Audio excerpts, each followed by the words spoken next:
ខៀវយើងជីទូកលេសំសានប្រឡាយនឹងអធម្មជាតិបែកអូនមួយថ្ងៃទ្រូងបងចង់ចិនមិនចង់ឃ្លាឆ្ងាយពីស្រស់ស្រីអូនគេមិនលួងបើអន់រូបទេយំដបណប់មិនអើយតែជ័យគេនៅម្នាក់ឯងអូនតែងស្រមៃឃើញភ័ក្រប្រាថ្លៃជួបនឹងនេត្រ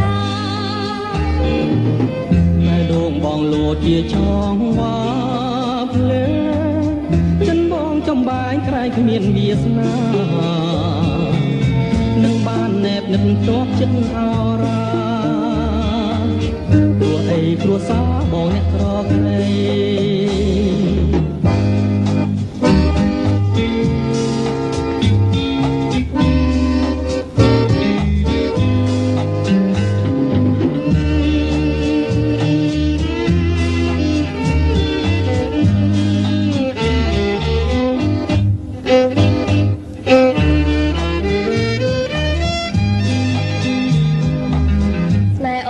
ស្មោពីដួងចិន